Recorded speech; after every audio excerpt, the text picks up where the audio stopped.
provably fair PFA.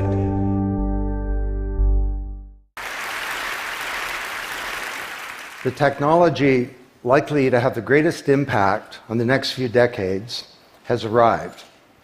And it's not social media, it's not big data, it's not robotics, it's not even AI.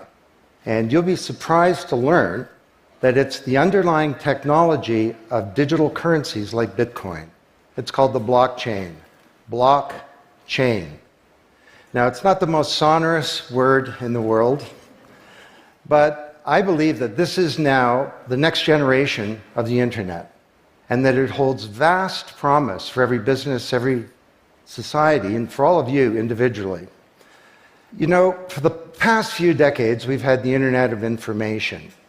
And when I send you an email or a PowerPoint file or something, I'm actually not sending you the original, I'm sending you a copy. And that's great. This is democratized information. But when it comes to assets, things like money, financial assets like stocks and bonds, loyalty points, intellectual property, music, art, a vote, carbon credit, and other assets, sending you a copy is a really bad idea. If I send you $100, it's really important that I don't still have money and that I can't send it to you. So this has been called the double spend problem by cryptographers for a long time. So today, we rely entirely on big intermediaries, middlemen like banks, government, big social media companies, credit card companies, and so on, to establish trust in our economy. And these intermediaries perform all the business and transaction logic of every kind of commerce, from authentication, identification of people, through to clearing, settling, and record keeping. And overall, they do a pretty good job, but there are growing problems.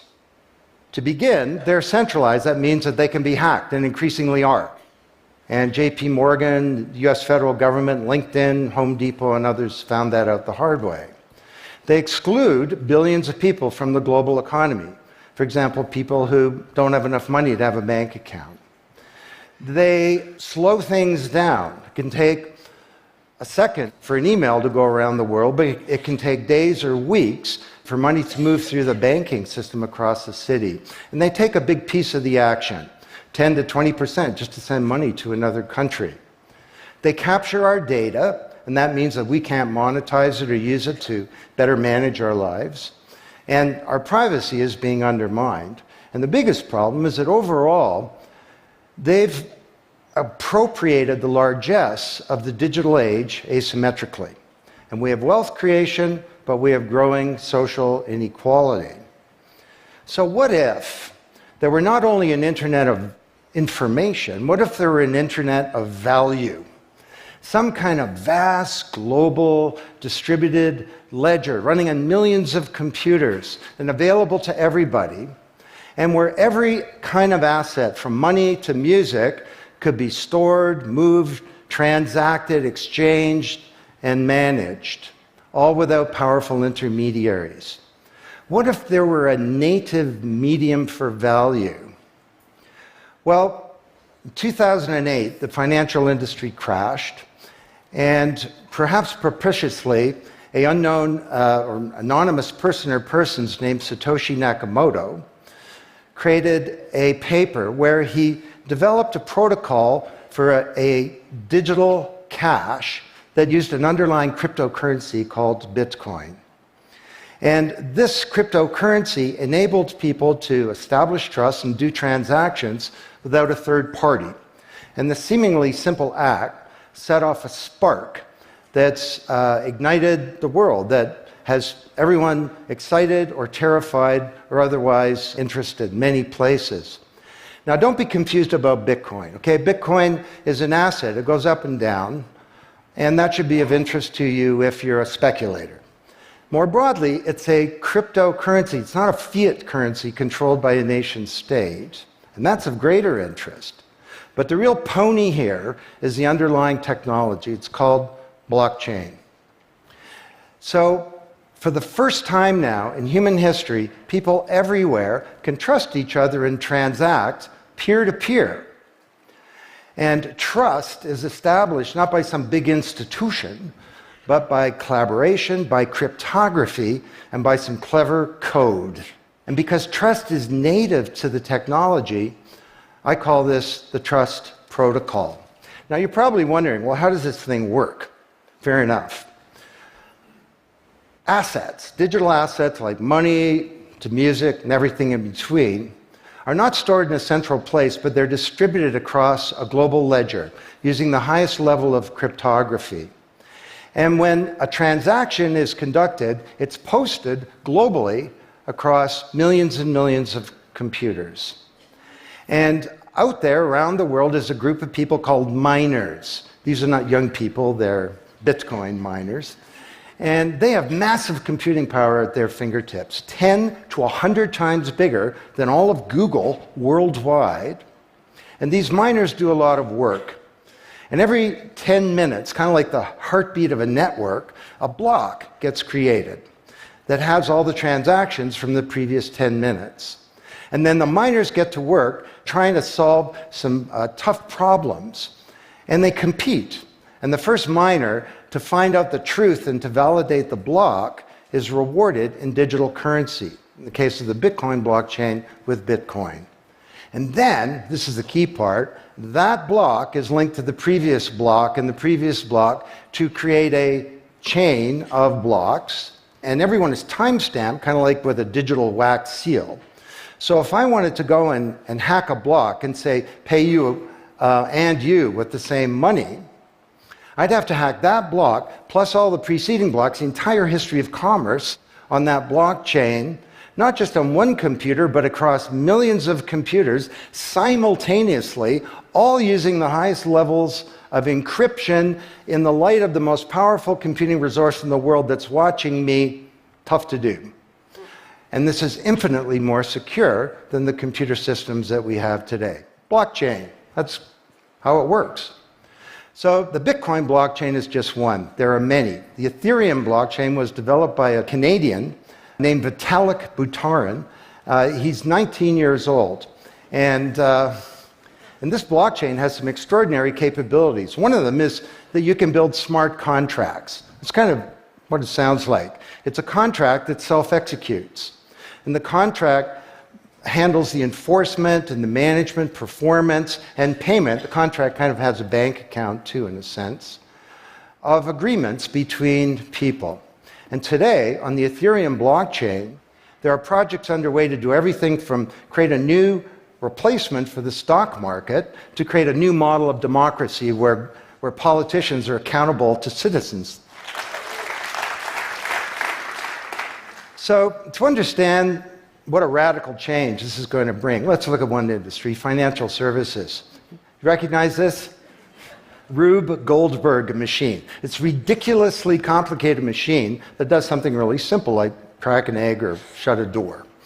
Well, kind of reminds me of the financial services industry, honestly. I mean, you tap your card in the corner store, and a bit stream goes through a dozen companies, and each with their own computer systems, some of them being 1970s mainframes, older than many of the people in this room. And 3 days later, a settlement occurs. Well, with a blockchain financial industry, there would be no settlement because the payment and the settlement is the same activity. It's just a change in the ledger. So Wall Street and all around the world, the financial industry is in a big upheaval about this, wondering, can we be replaced, or how do we embrace this technology for success? Now, why should you care? Well, let me describe some applications. Prosperity. The first era of the Internet of information, brought us wealth, but not shared prosperity, because social inequality is growing. And this is at the heart of all of the anger and extremism and protectionism and xenophobia and worse that we're seeing growing in the world today. Brexit being the most recent case. So, could we develop some new approaches to this problem of inequality? Because the only approach today is to redistribute wealth, tax people and spread it around more. Could we pre-distribute wealth? Could we change the way that wealth gets created in the first place by democratizing wealth creation, engaging more people in the economy, and in ensuring that they got fair compensation? Let me describe 5 ways that this can be done. Number 1, did you know that 70% of the people in the world who have land have a tenuous title to it? So you got a little farm in Honduras, some dictator comes to power, he says, I know you got a piece of paper that says you own your farm, but the government computer says my friend owns your farm. This happened on a mass scale in Honduras, and this problem exists everywhere. Hernando de Soto, the great Latin American economist, says this is the number 1 issue in the world in terms of economic mobility, more important than having a bank account. Because if you don't have a valid title to your land, you can't borrow against it, and you can't plan for the future. So today, companies are working with governments to put land titles on a blockchain. And once it's there, this is immutable. You can't hack it. This creates the conditions for prosperity for potentially billions of people. Secondly, a lot of writers talk about Uber and Airbnb and TaskRabbit and Lyft and so on as part of the sharing economy. This is a very powerful idea that peers can come together and create and share wealth. My view is that these companies are not really sharing. In fact, they're successful precisely because they don't share. They aggregate services together and they sell them. What if rather than Airbnb being a $25 billion corporation, there was a distributed application on a blockchain, we'll call it B Airbnb, and it was essentially owned by all of the people who have a room to rent.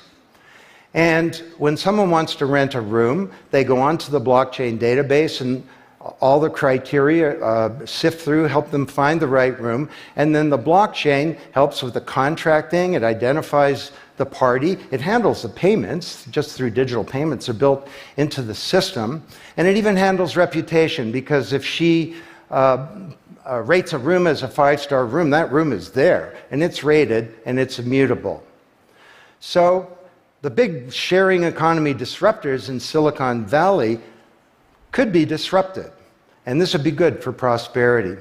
Number 3, the biggest flow of funds from the developed world to the developing world is not corporate investment, and it's not even foreign aid. It's remittances. This is the global diaspora, people who've left their ancestral lands, and they're sending money back to their families at home. This is $600 billion a year, and it's growing, and these people are getting ripped off. Annalie Domingo is a housekeeper, and she lives in Toronto, and every month she goes to the Western Union office with some cash to send her remittances to her mom in Manila. It costs her around 10%. The money takes 4 to 7 days to get there. Her mom never knows when it's going to arrive. It takes 5 hours out of her week to do this. 6 months ago, Annalie Domingo used a blockchain application called Abra. And from her mobile device, she said $300 went directly to her mom's mobile device without going through an intermediary. And then her mom looked at her mobile device, it's kind of like an Uber interface, there's Abra tellers moving around. She clicks on a teller that's a 5-star teller, he's 7 minutes away. The guy shows up at the door, gives her Filipino pesos, she puts them in her wallet. The whole thing took minutes, and it cost her 2%. This is a big opportunity for prosperity. Number 4, the most powerful asset of the digital age is data. And data is really a new asset class, maybe bigger than previous asset classes like land under the agrarian economy or an industrial plant, or even money. And all of you, we create this data, we create this asset. And we leave this trail of digital crumbs behind us as we go throughout life. And these crumbs are collected into a mirror image of you, the virtual you. And the virtual you may know more about you than you do, because you can't remember what you bought a year ago or said a year ago or your exact location a year ago. And the virtual you is not owned by you. That's the big problem. So today there are companies working to create an identity in a black box. The virtual you owned by you. And this black box moves around with you as you travel throughout the world, and it's very, very stingy. It only gives away the shred of information that's required to do something. A lot of transactions, the seller doesn't even need to know who you are.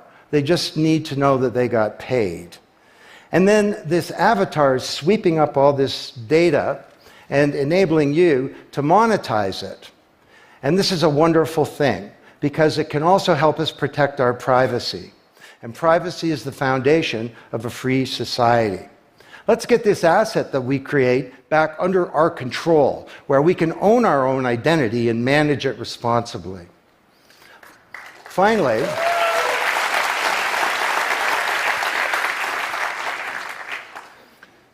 number 5, there are a whole number of creators of content who don't receive fair compensation because the system for intellectual property is broken. It was broken by the first era of the internet. Take music. Musicians are left with crumbs at the end of the whole food chain. You know, if you're a songwriter, 25 years ago you wrote a hit song, it got 1 million singles, you could get royalties of around $45,000. Today you're a songwriter, you write a hit song, it gets 1 million streams, you don't get $45K, you get $36. Enough to buy a nice pizza. So Imogen Heap, the Grammy-winning singer-songwriter, is now putting music on a blockchain ecosystem. She calls it mycelium. And the music has a smart contract surrounding it. And the music protects her intellectual property rights. You want to listen to the song, it's free, or maybe it's a few microcents flow into a digital account. You want to put the song in your movie, that's different, and the IP rights are all specified. You want to make a ringtone, that's different. She describes that the song becomes a business. It's out there on this platform, marketing itself, protecting the rights of the author, and because the song is a payment system, in a sense a bank account, all the money flows back to the artist, and they control the industry rather than these powerful intermediaries. Now this is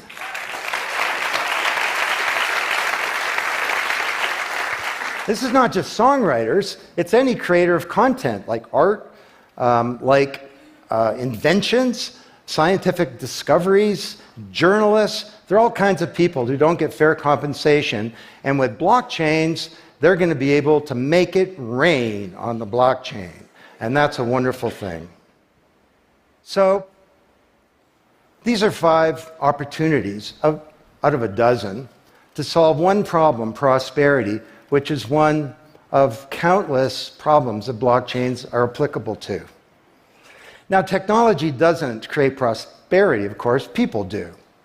But my case to you is that, once again, the technology genie has escaped from the bottle, and it was summoned by an unknown person or persons at this uncertain time in human history, and it's giving us another kick at the can, another opportunity to rewrite the economic power grid and the old order of things, and to solve some of the world's most difficult problems, if we will it.